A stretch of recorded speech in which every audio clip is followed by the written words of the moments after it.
Assalamualaikum warahmatullahi wabarakatuh. Innal hamdalillah nahmaduhu wa nasta'inuhu wa nastaghfiruh wa na'udzu billahi min shururi anfusina wa sayyiati a'malina. May yahdihillahu fala mudilla lahu wa may yudlil fala hadiya lahu. Wa asyhadu an la ilaha illallah wahdahu la syarika lahu wa asyhadu anna Muhammadan abduhu wa rasuluhu la nabiyya wa la rasula ba'da. Allahumma shalli wa sallim wa barik ala Muhammad wa ala alihi wa ashabihi wa man tabi'ahum bi ihsanin ila yaumil qiyamah. Ya ayyuhalladzina amanu taqullaha haqqa tuqatih wa la tamutunna illa wa antum muslimun. Amma ba'd, fa inna asdaqal hadithi kitabullah wa khairal huda Muhammadin sallallahu alaihi wasallam wa syarrul umuri muhdatsatuha fa inna kulla muhdatsatin bid'ah wa kulla bid'atin dhalalah. Ma'asyiral muslimin jamaah al-akhbar yang semoga senantiasa dirahmati oleh Allah Subhanahu wa taala.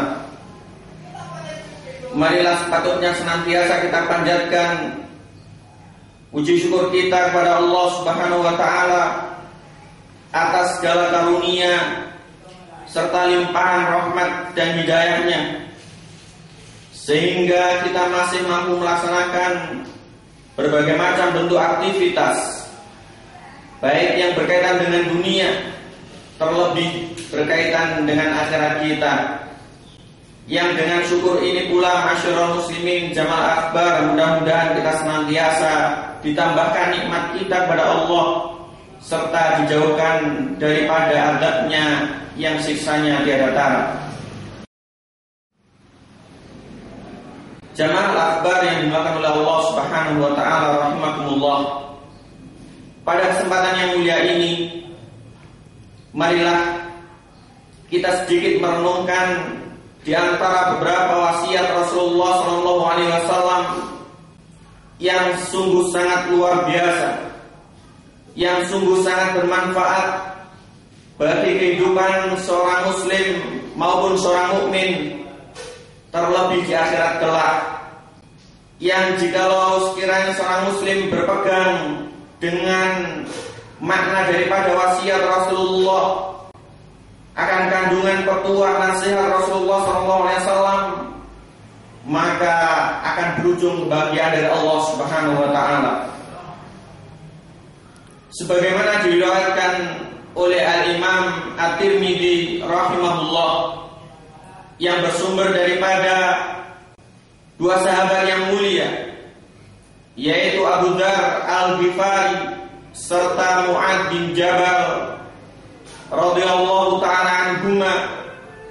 Beliau mengatakan bahwasanya Rasulullah SAW dalam salah satu kesempatan menyampaikan, ittaqillaha haitsuma kunta wa atbi'is sayyi'atal hasanata tamhuha wa khaliqin nasa bi khuluqin hasanin.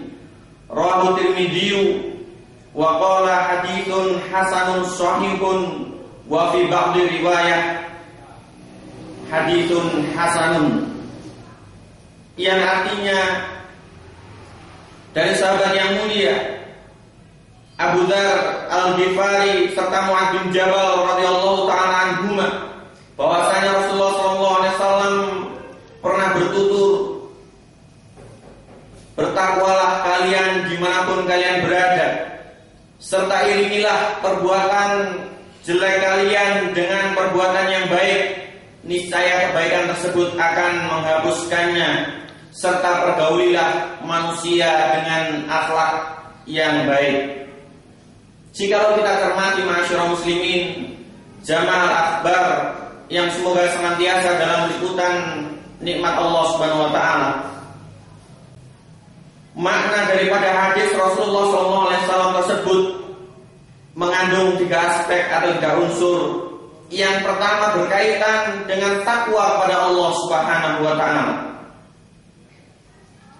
Takwa merupakan wasiat yang sangat mulia. Bukan hanya sekedar wasiat Rasulullah SAW panutan kita, melainkan pula wasiat Allah Subhanahu wa taala bukan semata-mata terkhusus bagi orang-orang yang hidup di masa sekarang maupun hanya terkhusus bagi umatnya Rasulullah SAW, akan tetapi lebih jauh dari itu pula diperuntukkan bagi orang-orang sebelum Rasulullah SAW. Marilah kita ingat bagaimana firman Allah di dalam Al-Quran surat An-Nisa, walaqad wasaynal ladzina utul kitaba min qablikum wa iyyakum an ittaqullah. Kata Allah Subhanahu wa taala, dan sungguh kami telah memberikan wasiat kepada orang-orang sebelum kalian yang telah diberikan anugerah Alkitab. Demikian pula kepada kalian, wahai Muhammad serta umat Muhammad, agar senantiasa bertakwa kepada Allah Subhanahu wa taala. Takwa, masyaallah muslimin, jamaah akbar yang dimuliakan oleh Allah, sebagaimana didefinisikan oleh para ulama, di antara mereka mengatakan, yaitu pembesar daripada tabi'in, Talib bin Hubaib rahimahullah ta'ala mengatakan, at-taqwa anta'mala bi ta'atillah ala nurin minallah tarju thawaballah, wa antatruka maksiatallah ala nurin minallah takhafu iqaballah. Takwa tiada lain, yaitu engkau senantiasa beramal, berbuat kebaikan,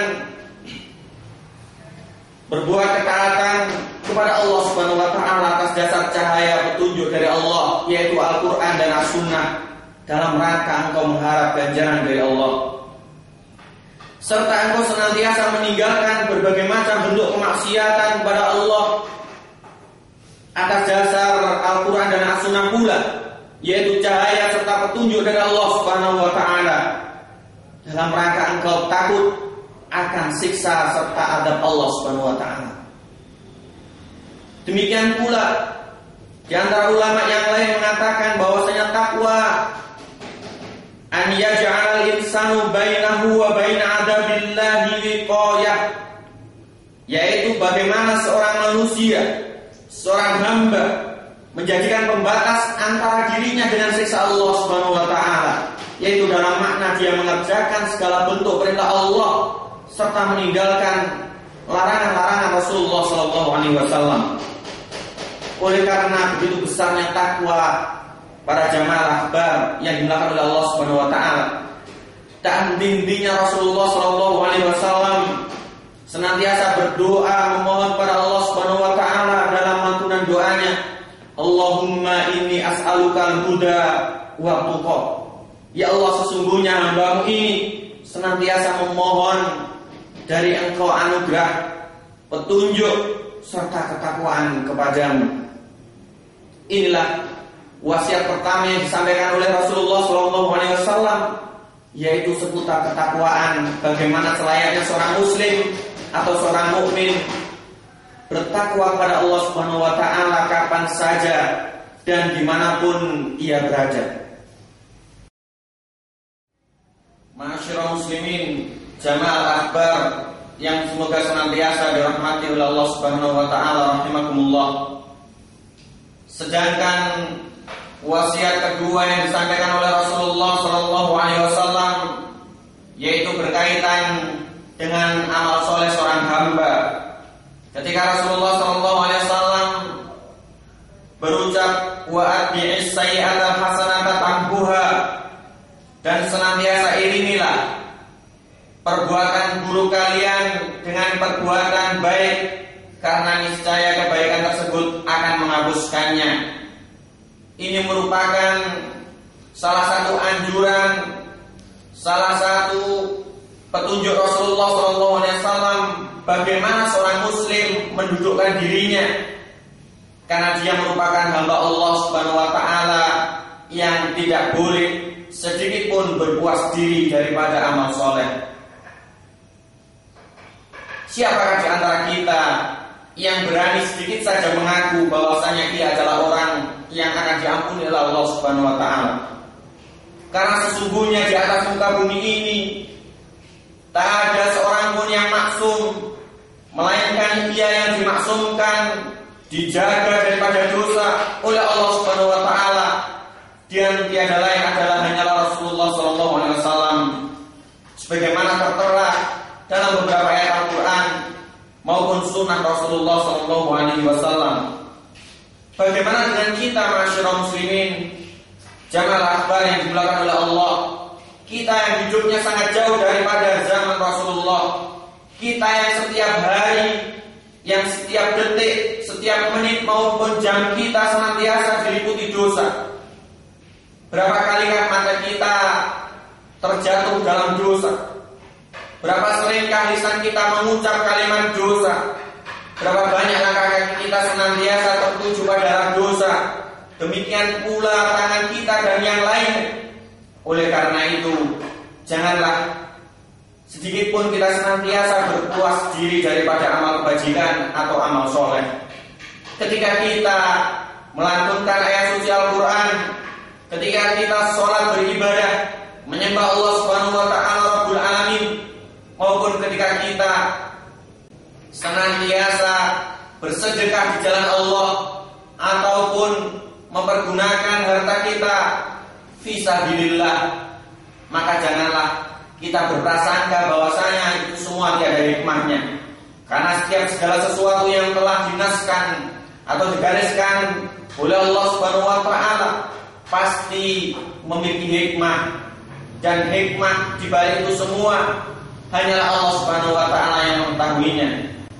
Akan tetapi ketika dalil menunjukkan baik Al-Quran maupun Sunnah bagaimana konsekuensi atau esensi dari sebuah amalan yang akan berdampak positif bagi pelakunya, yaitu seorang muslim akan diampuni, akan dimasukkan surga, akan mendapat kebajikan dan lain sebagainya, itu semua menunjukkan akan janji Allah serta janji Rasulnya bahwasanya setiap amalan baik pasti akan melenyapkan atau menghapuskan dosa yang telah dikerjakan di masa lalu.